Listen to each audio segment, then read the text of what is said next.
Hello and welcome, my friends. Tonight's story isn't about glory or grandeur. Not really. It's not about royal balls or grand wars or declarations carved in marble. It's about something a little more pungent. Something you can't see in paintings, but you'd smell it the moment you walk through the golden gates of Versailles. Because beneath the chandeliers, the mirrors, the silks, something was rotting.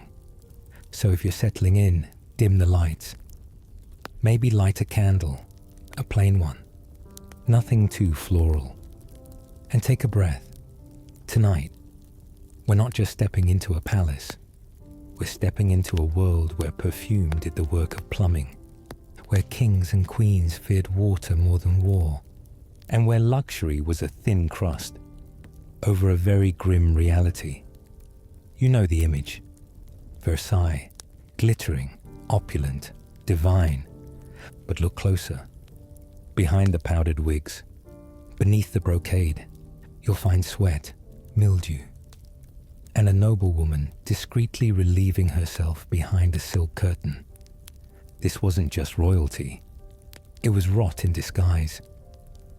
So before we drift away, let's begin at the beginning. Let's talk about how they cleaned themselves, or didn't. Imagine yourself in an elegant room at Versailles. The floors shine, not from polish, but from wear. The windows are tall and streaked with light. Gilded mouldings frame scenes of classical beauty overhead. And somewhere beneath that charm is a smell, a mixture of rosewater and sweat, lavender, and something sharper, something human. In the 17th and 18th centuries, the French aristocracy developed a curious fear, cleanliness. To bathe, truly bathe, with water and soap was thought to be dangerous. Why? Because water, they believed, opened the pores. And open pores meant the body was vulnerable. To what?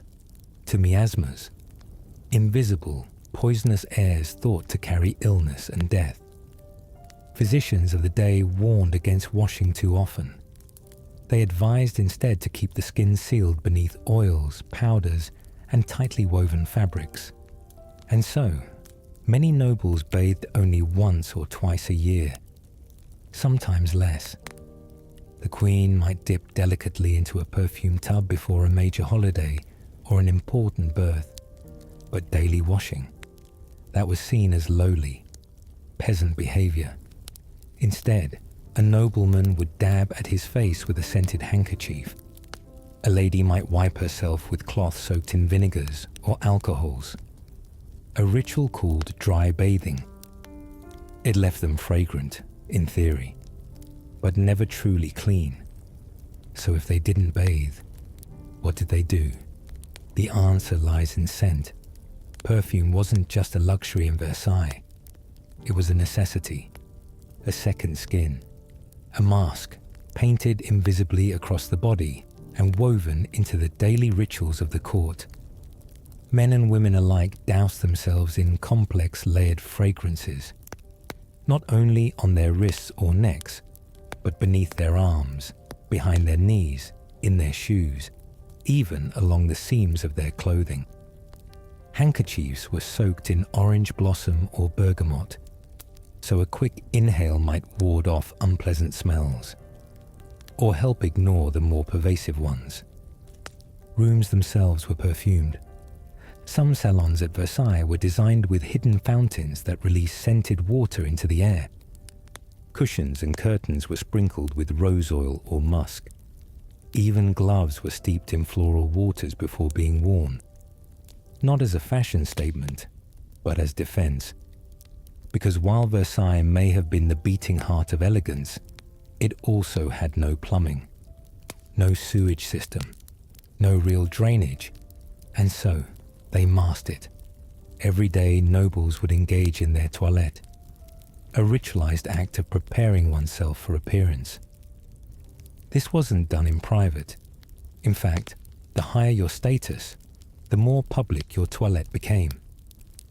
Ladies would sit before mirrors with their ladies-in-waiting. They'd be dusted in powder, dabbed with lemon-scented cloths, brushed with aromatic oils. Men, too, might be shaved while courtiers observed, their wigs adjusted, their cheeks touched with a bit of rouge. But water, almost never.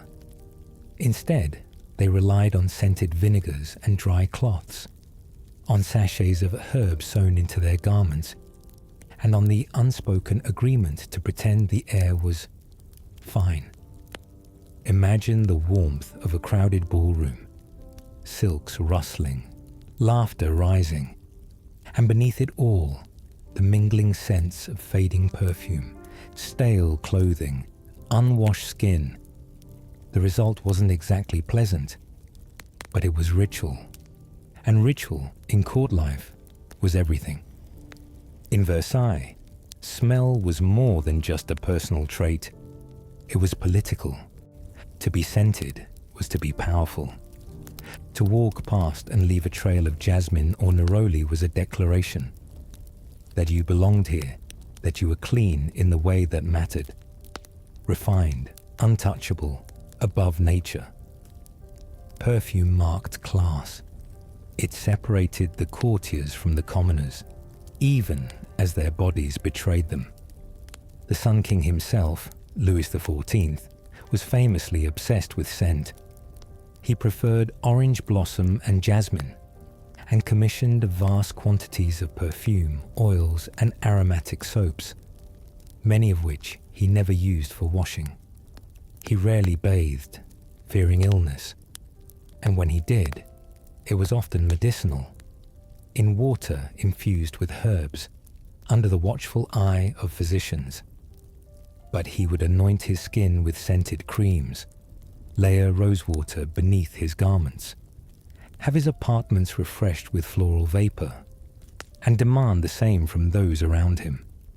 Even the royal court calendar made room for scent. New perfumes were often introduced at the change of seasons. Heavier, musky notes in winter, lighter florals in spring. There was a logic to it, sort of. Court life was crowded.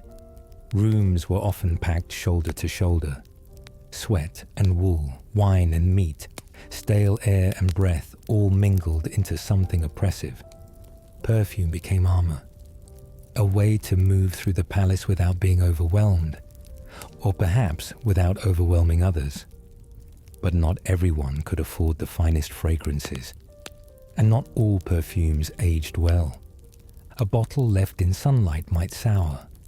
A blend of animal musk and floral water might curdle in the heat of a dress pocket, and yet it was still used, applied again and again in thicker layers, until it clung to the fabric, to the skin, to the very walls of Versailles. Some visitors described the air of the palace as sweet and cloying. Others, less generous, called it suffocating. One diplomat from Austria remarked that the smell of perfume hit you before you even stepped through the gates. But at court, no one spoke of it. They just reapplied. By the late 1700s, the illusion of cleanliness had become so refined, it was almost convincing. Ladies might carry perfumed fans, not just for elegance, but to waft away the lingering aromas of others. Gentlemen could be seen dabbing their faces with little balls of cotton soaked in rosewater, tucked discreetly into silver cases. Aromatics were burned in hallways, a smoky swirl of clove, cedar, or frankincense to cleanse the air. But nothing was truly clean. The lace collars and silk gowns were rarely washed. They were far too delicate. Underlayers might be changed more often, but laundering meant sending garments to washerwomen who scrubbed them in cold, sooty rivers. Many nobles simply avoided the risk. Bedsheets went unchanged for weeks. Bodies, beneath their powders and perfumes, collected oils, dust, and mites. And yet, no one complained. not allowed, because Versailles was a performance. Everything, from the king's rising in the morning to the brushing of a lady's hair, was theatre. And in theatre, it is the appearance that matters. So when a noble dabbed rosewater on her wrist, she wasn't just freshening up, she was affirming her place.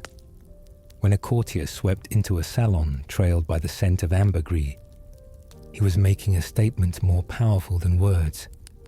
I belong here. I am untouched. I am above the muck of life. It was cleanliness by proxy, by perfume, by ritual.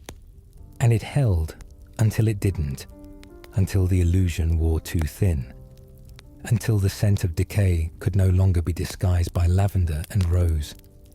But that unraveling comes later. For now, as we leave this segment behind, picture the courtier dabbing his brow, the duchess whispering behind a lace fan, and the silent, invisible layers of odor wrapped around them like silk. They were beautiful, and they were filthy. And next, we'll talk about where all that filth actually went. Imagine yourself walking through the glittering halls of Versailles. The chandeliers shimmer in the morning light. The marble floors cool beneath your slippers. The heavy curtains hang silently in place. And yet, beneath all this beauty, there is a secret no one mentions. A secret that smells faintly in the air. No matter how many perfumed fountains or scented oils fill the rooms, the palace had almost no real bathrooms. What we think of as bathrooms today, clean private rooms with running water, simply did not exist. Instead, the nobles used chamber pots, small, often porcelain or metal bowls, carried discreetly from room to room. When the need came, a lady or gentleman would slip behind a curtain or into a corner and relieve themselves quietly. The chamber pot was shared, passed from hand to hand.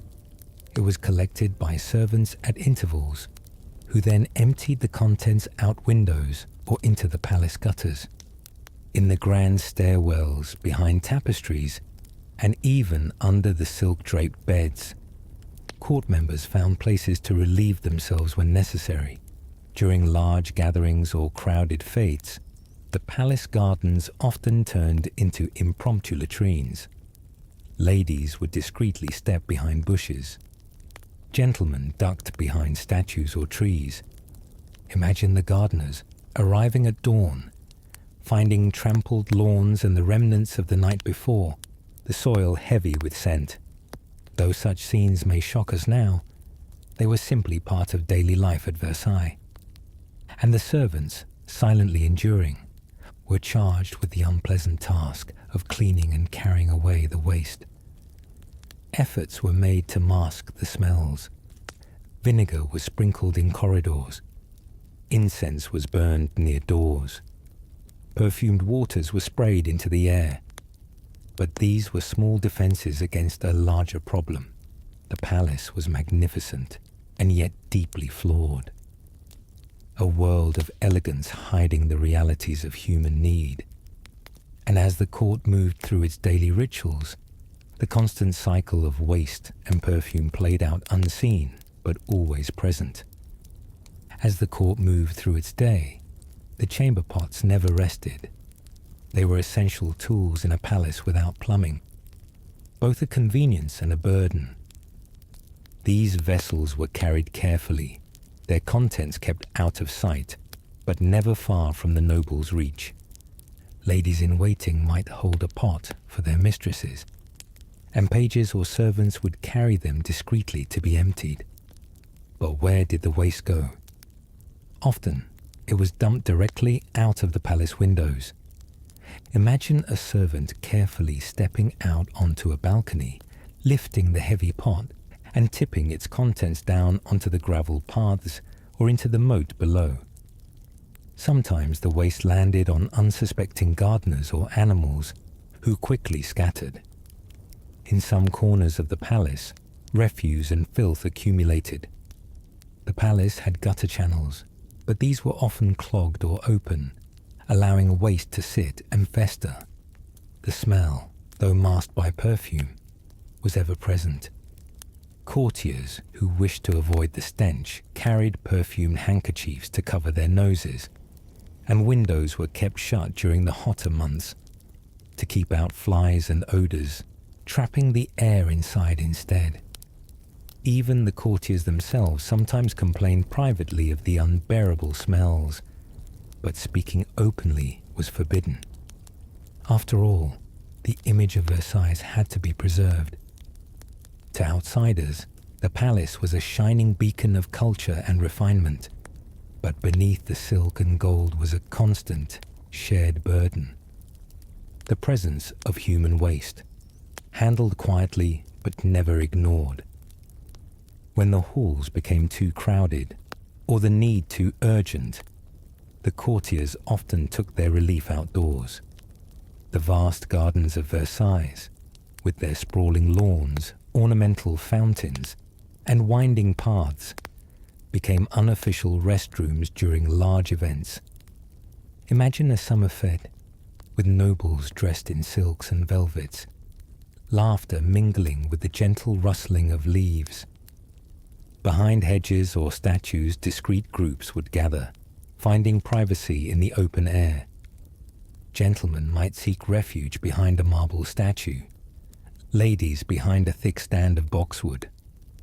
Though the grounds were beautiful, they bore the marks of these secret visits. Trampled flowers, scattered leaves, and faint but unmistakable scents carried by the breeze. The gardeners, arriving early each morning, would find the traces left behind. They had their own quiet work, cleaning, watering and tending, but also covering the evidence of last night's gatherings. And yet, no complaints were heard aloud. This was part of court life, a shared secret in the kingdom of luxury and decay. Even as the music played and the glasses clinked, nature quietly reclaimed her place in the gardens of Versailles. Behind every polished floor and perfumed chamber, there were servants who bore the unpleasant realities of palace life. The pages, maids, and footmen were the invisible army, who managed the filth that royalty could not see or refused to see. They moved quietly through the corridors, carrying chamber pots carefully so as not to spill. They emptied waste from hidden stairwells and secret passageways, working in the shadows of gold and silk. These servants had their own system. A schedule for collecting pots, a hierarchy for who cleaned what, and secret routes to avoid the gaze of nobles. Sometimes, waste was dumped into the moat, a stagnant ring of water that surrounded the palace. But even this was imperfect. The moat overflowed after heavy rains, and foul waters sometimes seeped back toward the gardens and the foundations. Yet, complaints from the servants were rare. Their voices were small in the palace's grand chorus. Theirs was a life of quiet endurance, managing the unseen side of Versailles, where beauty and decay lived side by side. Versailles was not a quiet place. On many days, it swelled with hundreds of people, nobles, servants, officials, and visitors. Grand events filled the palace with music, dancing, and endless chatter. But with so many bodies gathered in one place, the issue of sanitation grew more urgent. Chamber pots had to be emptied more frequently. Corners and hidden spaces became crowded with those seeking privacy. The palace grounds, too, felt the pressure. During these gatherings, the gardens and outer courtyards became crowded with discreet visitors searching for secluded spots. Imagine the tension between appearance and necessity. Silk gowns rustling, powdered wigs tilted just so, and the quiet relief found behind a cluster of bushes. This was the paradox of Versailles, a stage for beauty and ceremony, yet also a place where human needs could not be ignored. Despite their finery, The courtiers lived with these practical realities, every day, every hour. And still, the show went on. Versailles was a vast palace, but privacy was rare. Rooms were shared, hallways were crowded, and doors were often left open to show off finery. So where did courtiers go when nature called unexpectedly? The answer was everywhere. Nobles relieved themselves in corners of grand salons, behind heavy tapestries, and even on staircases. These secret acts were performed quickly, behind the veil of silk curtains or beneath the shadow of thick drapes. Some rooms had small garderobes tucked into corners, but these were few and far between. The courtiers knew the risks of being caught, but the need was greater than decorum. And so, the palace held many hidden spots, silent witnesses to the most basic of human actions. These acts went unspoken, but were known to all. It was a world where elegance and nature collided, and the boundary between them was thin indeed. The chamber pot was a constant companion at Versailles. Far from being private, these vessels were often shared between people, passed discreetly during long days of socializing. Imagine a noblewoman sitting among friends, her chamber pot quietly tucked beneath her chair or behind a curtain. When the moment came, it might be passed along to another, or left for a servant to collect later. Pages and footmen became experts at navigating the palace corridors, balancing pots filled with waste, careful to avoid spills or embarrassment. The pots themselves varied in quality. Some were simple and utilitarian. Others were decorated porcelain, painted with delicate flowers or royal insignias. But regardless of beauty, their purpose was practical and ever-present. The sharing of chamber pots, the quiet transport, the discreet emptying, all were part of daily life. And this intimate relationship with waste remained hidden beneath layers of perfume and powdered wigs. Despite the efforts of perfumes and incense, and the discreet handling of waste, the smell in Versailles was never far away. Guests would often remark privately on the strong odors, but such comments were whispered, never spoken aloud. The air in some wings of the palace could grow thick with the mingling scents of sweat, perfume, waste, and damp stone. During warmer months, the smell worsened, trapped by closed windows to keep out flies. Perfumed waters sprayed in hallways offered only temporary relief. Some rooms were known to be particularly pungent, their walls soaked with the residue of neglect. Despite the beauty of the palace, the presence of these smells was a constant reminder of the realities beneath.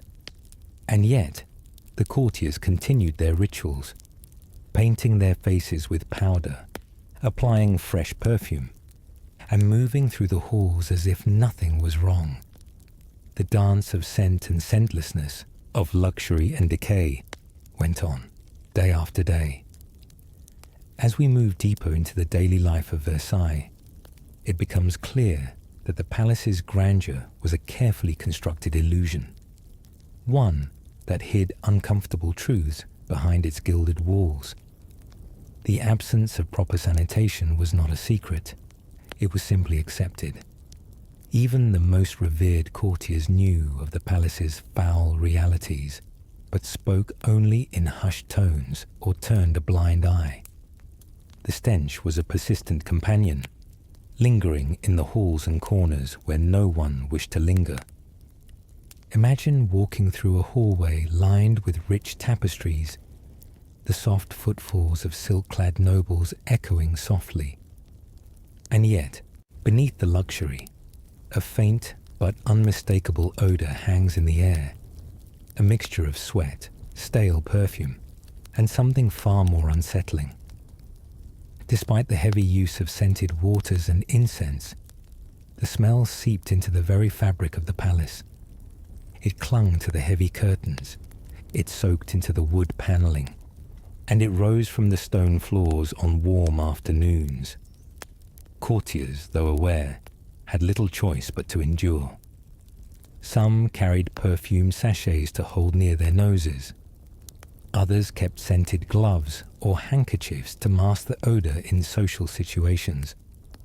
But no amount of perfume could fully erase the smell of human waste and sweat.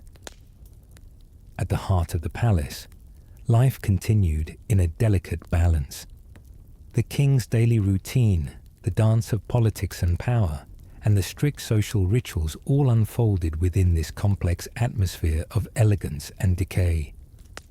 The very act of maintaining appearances required ignoring these unpleasant realities. And so, the courtiers played their roles. They applied fresh powders. They adjusted their wigs. They smiled and whispered as if the smells were merely part of the palace's charm. But the truth remained. Versailles was as much a place of filth as it was a finery. The shared experience of managing waste, masking odor, and navigating the palace's hidden corners was part of the unspoken contract of court life. In a way, the odors and the efforts to conceal them became symbols of power. They showed who belonged, who could endure the reality beneath the glamour, and who could not. As we close this segment, imagine the palace once more, a shining jewel of gold and glass, filled with laughter and music, but always with the faint persistent scent of humanity, and the unspoken acceptance of its messy nature. Imagine yourself standing before a grand mirror in a Versailles chamber. The light is soft, filtered through heavy drapes. In this moment, appearance is everything. At court, beauty was power. And yet, beneath the delicate facade of powdered skin and carefully styled hair, lay a world far less pristine. The aristocracy of Versailles prized flawless, pale complexions. A smooth white face was the hallmark of nobility, a sign of leisure, refinement, and separation from outdoor labor. But achieving this look came at a cost. The famous white makeup was made from a mixture called ceruse, a paste containing white lead. Lead, we now know, is toxic. Applied daily, it slowly poisoned the skin. It caused irritation, sores, and scarring, all of which courtiers attempted to hide beneath more powder and rouge. This vicious cycle of application and damage was accepted as part of court life. Beauty spots, small patches of fabric or velvet, were glued onto faces to cover blemishes, scars, or pockmarks. These spots became fashionable decorations, strategically placed to draw attention away from imperfections or to accentuate certain features. The ladies and gentlemen of Versailles carefully arranged these patches as part of their daily ritual. Wigs were another essential element. Natural hair was often considered unhygienic or simply unfashionable. Instead, elaborate powdered wigs, sometimes enormous in size, crowned the heads of nobles. But these wigs were rarely cleaned. They harbored lice, tiny, persistent creatures that thrived in the warmth and darkness of the hairpieces. The lice were so common that courtiers carried special long combs designed to scratch and remove them discreetly during social occasions. Scratching one's head was a frequent, if awkward, sight at court. The contrast between the carefully crafted exterior and the reality beneath was stark. Even teeth were often neglected. Brushing was rare, and sugar-rich diets led to blackened, decaying teeth, hidden behind polite smiles and elegant conversation. This world of beauty was as much about concealment as display. Behind every powdered face was a story of discomfort, disease, and the lengths to which people would go to maintain appearances.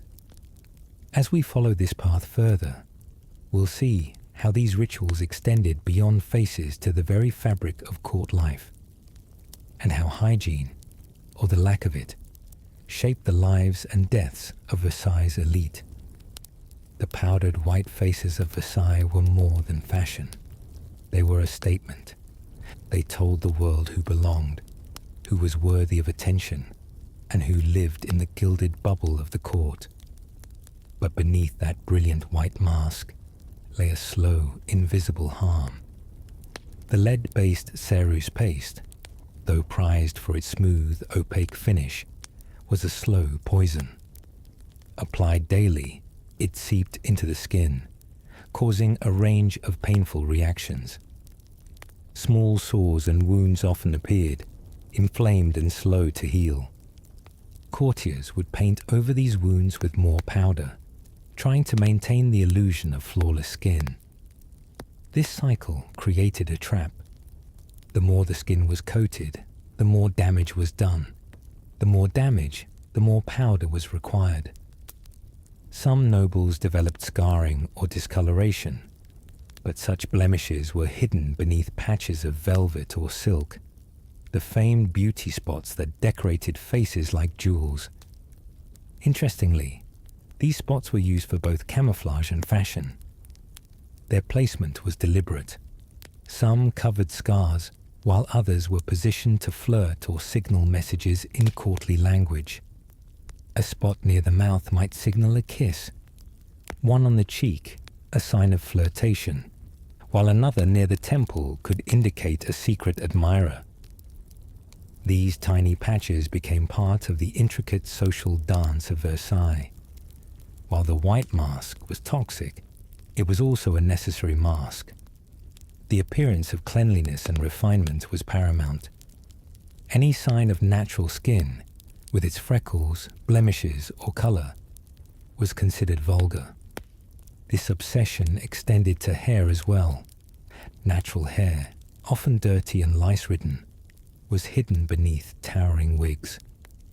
These wigs, though made from human or horsehair, were powder-coated with flour or starch to maintain the court's pale aesthetic, but they were rarely cleaned. Lice thrived in the warmth of these wigs, crawling unseen beneath the layers of powder. Courtiers carried long combs, not just for style, but as tools to manage these infestations discreetly. Head-scratching was common, though always done subtly. Despite the discomfort and social awkwardness, lice were tolerated. The alternative, shaving one's head or admitting to infestation, was worse. These small creatures were the unseen tenants of Versailles. In many ways, the presence of lice mirrored the court itself. Outwardly elegant, inwardly compromised. And it wasn't just hair and skin. Oral hygiene was also poor. Teeth were seldom brushed. Diets rich in sugar and refined foods contributed to decay. Noble smiles often hid blackened or missing teeth beneath polite words. The physical consequences of this beauty regimen were harsh. Yet, the courtiers persisted, entrapped in the cycle of masking and concealment. In their pursuit of perfection, they created a fragile veneer. And beneath that veneer, the reality of disease and discomfort quietly thrived. The towering wigs of Versailles were more than mere fashion statements. They were symbols of status, power, and conformity. Men and women alike wore elaborate coiffures that could reach impressive heights, adorned with ribbons, flowers, and sometimes even small sculptures. But maintaining these wigs was an entirely different matter. Cleaning was difficult, and rarely done with the thoroughness we expect today. The wigs were powder-coated with a fine white or grey starch, which helped create the signature pale look the court demanded. But this powder also created a warm, dusty environment, perfect for lice. Lice infestations were so common that nobles often carried special combs, long, thin tools with fine teeth designed to dislodge the persistent pests. Courtiers would discreetly scratch or comb their heads during long conversations or meetings, trying to manage the discomfort without drawing attention. It was a constant, quiet battle beneath the surface of elegance. The presence of lice was almost accepted as part of court life. In fact, some nobles joked about their pets, though the humour was thin and the reality far from pleasant. The wigs themselves could become breeding grounds not only for lice, but also for other parasites. The warmth trapped inside, combined with the infrequent cleaning, meant that the scalp beneath was often irritated or infected. Yet removing a wig to deal with such issues was unthinkable. It was a mark of weakness or disgrace. The social pressure to maintain the appearance of perfection was immense. Women's natural hair was often hidden completely under these wigs, sometimes shaved at the temples to ensure the wig fit perfectly. Men, too, powdered their natural hair or wore full powdered wigs. Some wigs were constructed over wire frames to create the dramatic shapes and heights that were fashionable. This made them heavy and uncomfortable, especially during long court sessions. The ritual of dressing and grooming was lengthy and meticulous. Ladies required the help of multiple attendants to style their hair and wigs each morning. The process could take hours. This time-consuming ritual was part of the performance of court life, reinforcing social hierarchies and the ritualized nature of Versailles. But the cost was high, physically and hygienically. Despite all the effort, lice remained a constant nuisance. It was a hidden discomfort shared by many, masked by powdered beauty and powdered wigs. The struggle to maintain these appearances in the face of such persistent hygiene challenges reveals much about the paradox of Versailles, the tension between surface elegance and underlying decay. In the soft glow of a Versailles chamber, the makeup table was a stage of transformation. Ladies and gentlemen approached it daily, armed with powders, creams, patches, and rouge. This ritual of concealment was not merely cosmetic, it was survival. The white lead-based powder, despite its dangers, was essential to maintain the court's ideal. Applied in thick layers, it hid blemishes, scars, and the inevitable signs of aging or disease. But it was not enough. Small sores, often caused by the toxic makeup, had to be covered. For this, beauty patches came into play. These tiny fabric spots, crafted from silk, velvet, or leather, were glued onto the face. Each patch was carefully shaped and colored, chosen to mimic the natural beauty spots that appeared on skin. More than decoration, they served a practical purpose. They hid imperfections such as pockmarks from smallpox, scars from acne, or wounds caused by lead poisoning. Their placement was deliberate and meaningful. A patch near the mouth could invite a kiss. One on the cheek might suggest flirtation. Others might cover a blemish, allowing the wearer to maintain the illusion of perfect skin. Courtiers developed a language of patches, a subtle code of social signals. This language was part of the intricate dance of courtship and power. Meanwhile, rouge was applied to cheeks and lips to add color and vitality to the pale faces. But the makeup had its own consequences. Heavy powders clogged pores, exacerbated skin problems, and caused discomfort. Yet the ritual continued. Brushes swept powders across faces, fingers dabbed on patches, and mirrors reflected the careful constructions of identity. The daily routine was slow and deliberate. It required patience, skill, and the assistance of attendants. This routine was a performance of control in a world where much was uncertain. Through makeup, the courtiers crafted a mask of beauty and strength, hiding the fragility beneath. While faces were carefully powdered and patched, another part of the body told a different story. The teeth of the French aristocracy were often neglected. Brushing was rare and rudimentary. Toothpicks and rinsing with water or wine were common practices, but daily brushing with toothpaste or proper dental care was not. The sweet, rich diet of the court only worsened the problem. Sugar, brought in from the colonies, was a prized luxury, used liberally in pastries, sweets, and drinks. This indulgence fed the bacteria that caused tooth decay. As a result, many nobles suffered from blackened, rotten teeth and painful gums. Yet such realities were carefully hidden. Smiles were guarded. Laughter was measured.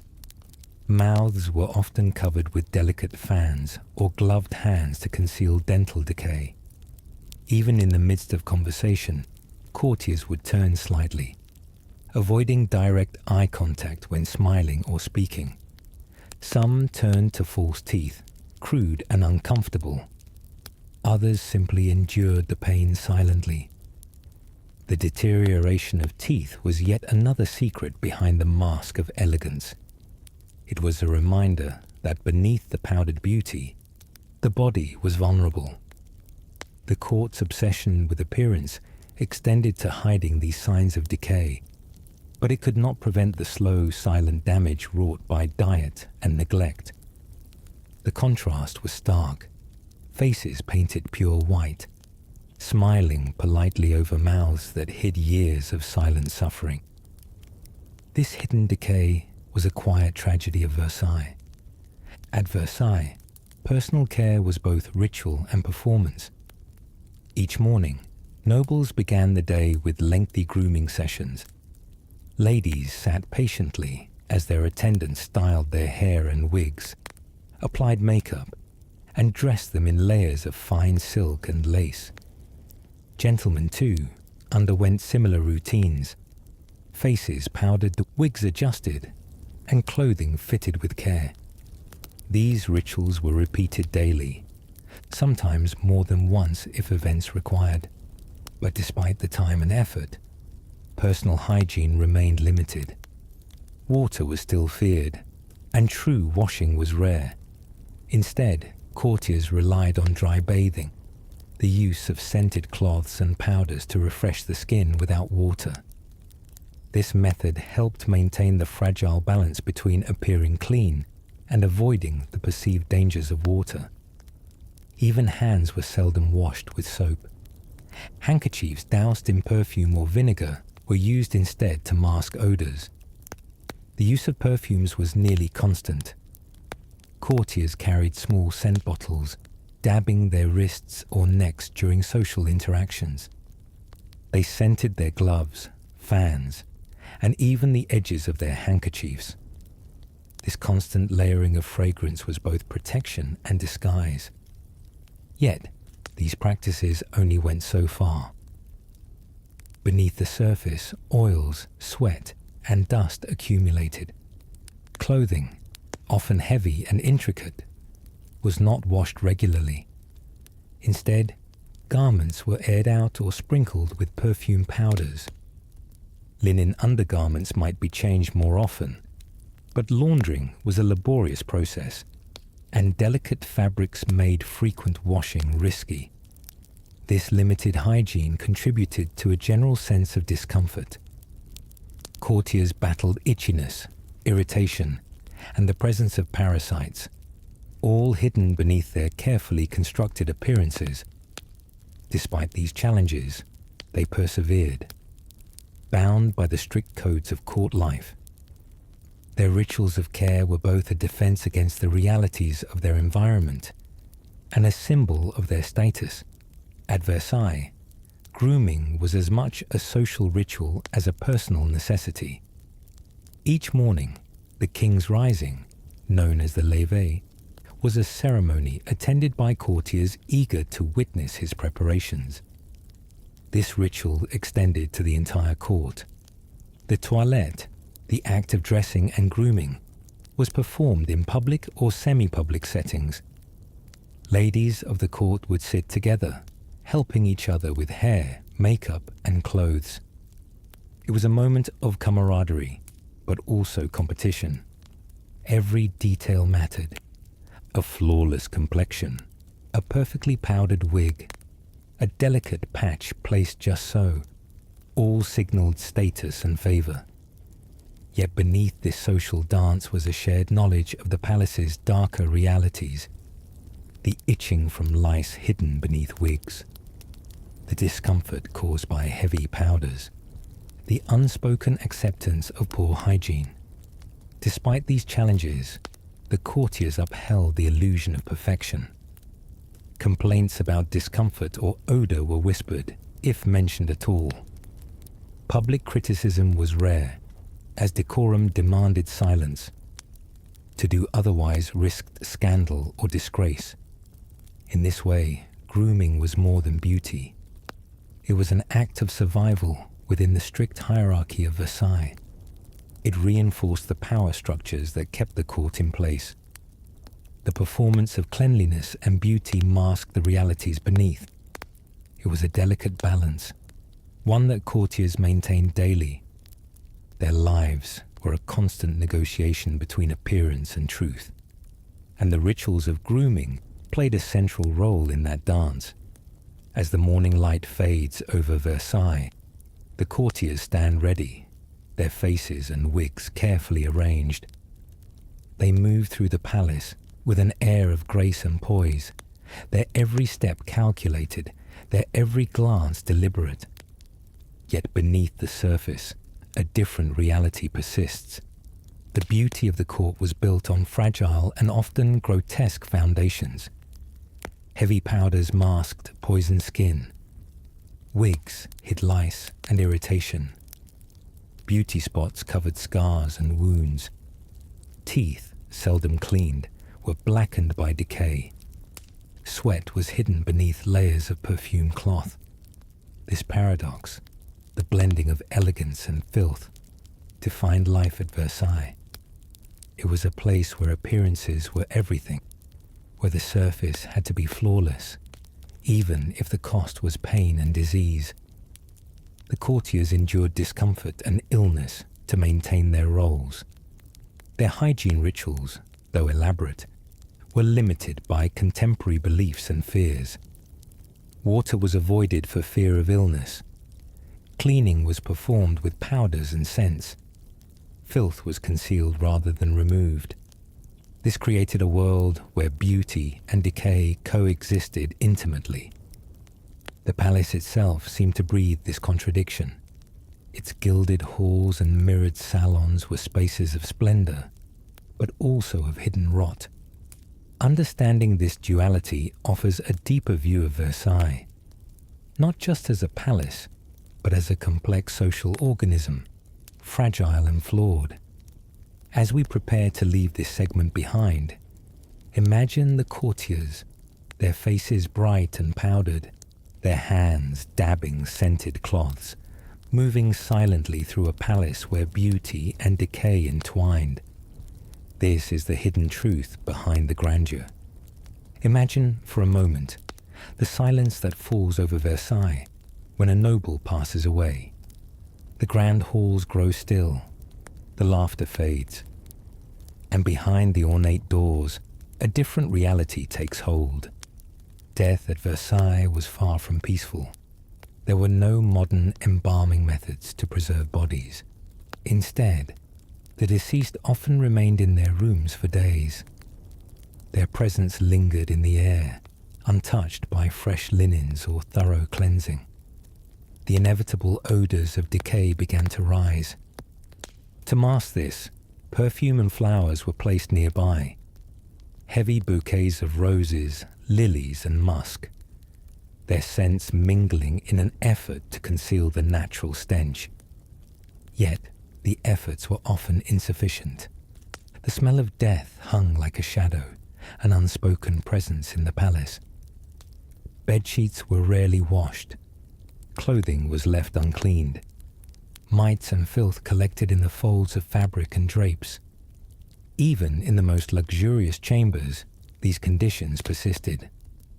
Marie Antoinette's court was no exception. There are records of courtiers complaining quietly of unbearable smells during times of illness or death. Sometimes the stench became so oppressive that parts of Versailles had to be temporarily evacuated.